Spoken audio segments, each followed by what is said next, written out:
তো আপোনালোকক আৰু এটা কথা কওঁ, আপোনালোকে যদি গাড়ী লৈ আহে বা বাইক লৈ আহে, আপোনালোকে ইয়াৰ যোনটো স্পীড লিমিট যিটো লিখা থাকে সেইটো মেইনটেইন কৰিবই। আপোনালোকে ক'ব নোৱাৰে কোন সময়ত আপোনালোকৰ জীৱনলৈ বিপদ আহি যাব। যোনটো স্পীড লিমিট হয় সেইটো কৰিব, আৰু নিউট্ৰেল কৰি পেলাই বাইক গাড়ী একোৱেই নচলাব। নিউট্ৰেল কৰিলে কি হয়, ইঞ্জিনটো ফ্ৰী হৈ যায়, আপোনালোক সকলোৱে জানে। আৰু ফ্ৰী হৈ যোৱাৰ পিছত যোনটো স্পীড হয় সেই স্পীডটো আমি কণ্ট্ৰল কৰিব নোৱাৰোঁ, ব্ৰেক মাৰিলে নৰখে। এনেকুৱা মোৰ লগত ঘটিছে, সেইটো কাৰণে মই আপোনালোকক কৈছোঁ। আৰু স্পেচিয়েলি গাড়ীত যেতিয়া আমি তললৈ আহি থাকোঁ, আমি ভাবোঁ যেন তেল বচাইছোঁ আৰু আমি নিউট্ৰেলত গুচি যাওঁ, তো ব্ৰেক লগাই লগাই গৈ থাকোঁ, কিন্তু সেইটো নহয়।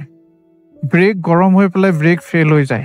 এনেকুৱা বহুত ষ্টৰি আছে, আৰু এনেকুৱা এক্সপিৰিয়েঞ্চ মোৰ লগতো হৈছে। লাকিলি মই বাচি গ'লোঁ, কিন্তু মোৰ লগত হৈছে। মই ৰিচেণ্টলি দাৰ্জিলিঙত আছিলোঁ, দাৰ্জিলিং গৈছিলোঁ। দাৰ্জিলিঙৰ পৰা নামি আহোঁতে মই তেনেকৈ অকণমান বুদ্ধি চলাইছিলোঁ। একচুৱেলি মোৰ গাড়ীৰ ফিউল কম আছিলে, সেইকাৰণে তেতিয়া মই তেনেকুৱা এটা প্ৰব্লেম মানে ফেচ কৰিছোঁ যে ব্ৰেক ফেইল হৈ গ'ল। আহি পেলাই 1-1.5 ঘণ্টা তলত ৰখিব লগা হৈছে, যেতিয়ালৈকে ব্ৰেকটো আগৰ পজিশ্যনত অহা নাই। মানে যোনবোৰ পাৱাৰ ব্ৰেক থাকে সেইবোৰ গাড়ীত বেছিকৈ হয়।